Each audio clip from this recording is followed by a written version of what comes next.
Bonjour, bonjour, ici Véronique Hubert, votre formatrice et conseillère en entreprise agricole préférée, spécialiste de l'animal de compagnie, notamment le chien et le chat. Alors aujourd'hui, après 30 ans d'élevage canin de sélection dans le berger Shetland, après 26 ans d'administration dans l'armée et toujours comptable de métier depuis 2011, je me suis dit que je pouvais aider mes compatriotes, éleveurs, toiletteurs, gérants de pension, pet-sitters, éducateurs, comportementalistes et autres, à y voir plus clair dans les méandres de l'administration fiscale, juridique ou sanitaire, mais aussi sur le plan de la communication des ventes, de la sélection des reproducteurs et du en ligne.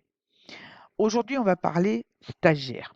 Parce que voilà une question qui revient souvent, notamment dans le monde de l'élevage, où embaucher un stagiaire est particulièrement compliqué. Effectivement, certains cursus imposent que les stagiaires intègrent de grosses structures pour effectuer leur temps minimum de pratico-pratique, si je puis dire, ce qui exclut la très grosse majorité des éleveurs cotisants solidaires.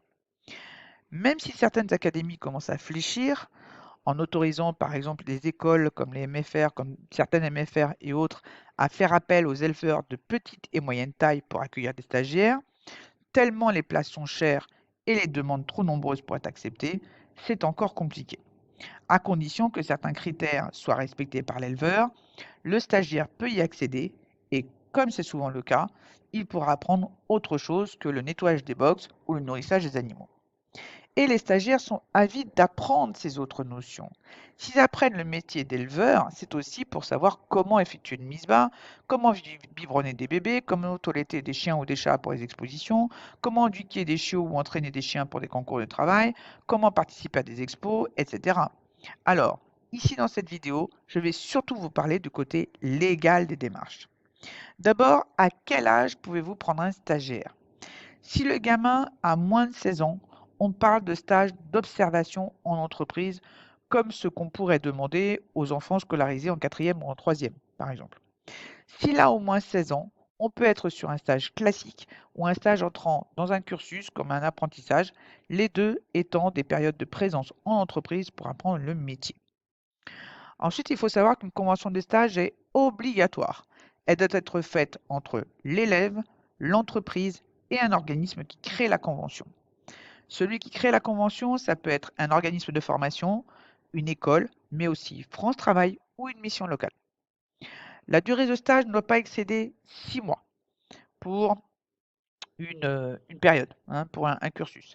Et l'employeur doit respecter un délai de 2 mois entre deux stagiaires qu'il aura pris pendant 6 mois.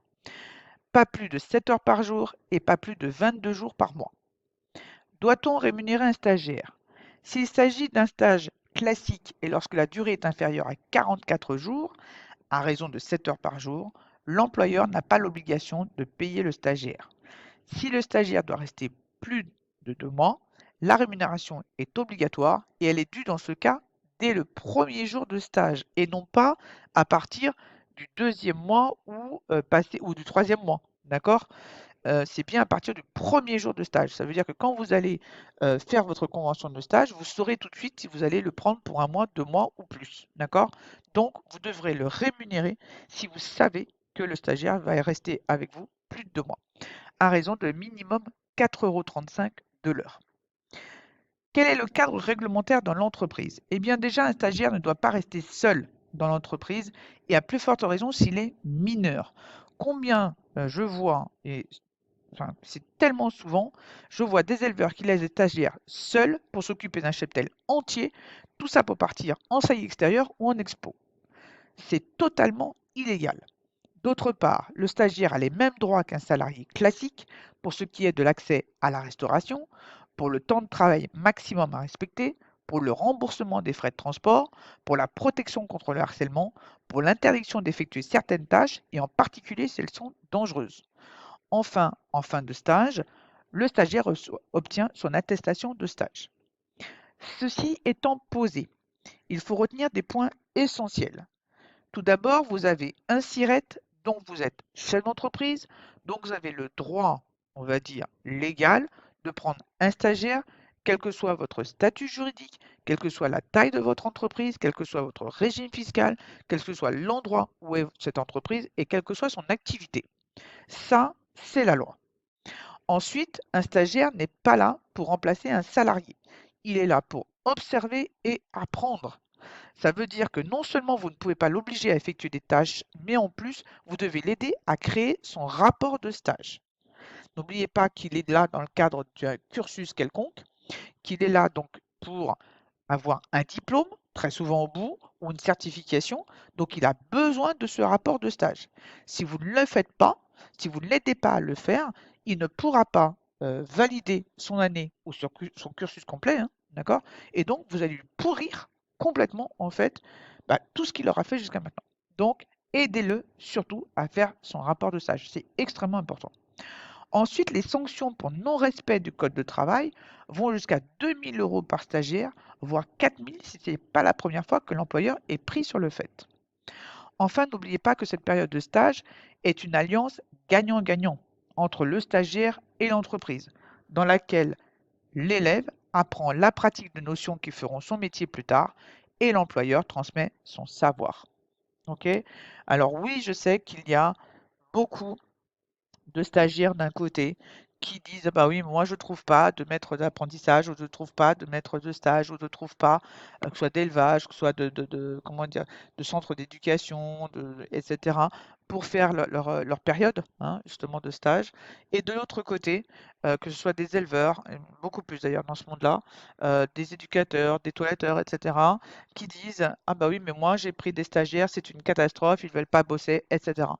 Que ce soit d'un côté ou de l'autre, apprenez à vous connaître avant d'entamer quoi que ce soit, avant de signer quoi que ce soit. Ça veut dire que si vous êtes du point de vue de l'élève, allez voir les lieux donc de l'endroit où vous allez faire, enfin, où vous êtes censé aller faire votre stage. Prenez le temps de discuter avec le gérant de l'entreprise. De l'autre côté, vous êtes éleveur, éducateur, toiletteur, tout ce que vous voulez. Avant de prendre un stagiaire, prenez le temps de discuter avec lui, que ce soit par téléphone, en visio, même si vous avez l'occasion de l'accueillir chez vous pour quelques heures, pouvoir mieux, je dirais, voir un petit peu comment il est avec les animaux, euh, je dirais, comment il vous perçoit, comment il perçoit le métier, etc. Prenez le temps de faire ça avant de vous engager et avant de signer quoi que ce soit.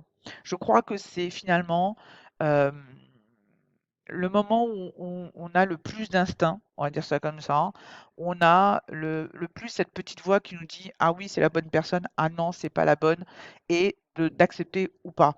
Et surtout de ne pas avoir peur de dire: «Non, je ne veux pas», euh, en se disant: «Ah bah oui, mais si je dis non, bah là, je trouverai pas», alors que ce soit d'un côté ou de l'autre, hein, d'ailleurs.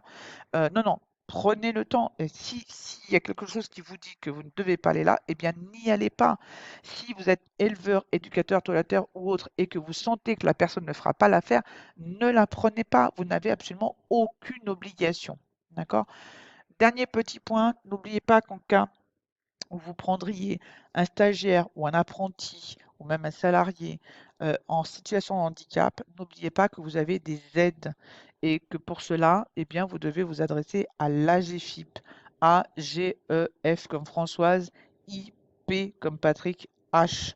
C'est l'organisme en fait qui s'occupe de tout ce qui est financement, que ce soit des formations, que ce soit des salaires, pas des salaires, des aides à l'embauche, des aides à l'apprentissage, des aides à tout ce que vous voulez, dès que on a affaire à une personne qui est en situation de handicap, donc soit une personne déclarée RQTH, une personne déclarée en invalidité, n'oubliez pas qu'il y a des aides. N'oubliez pas aussi que 80% des handicaps sont invisibles.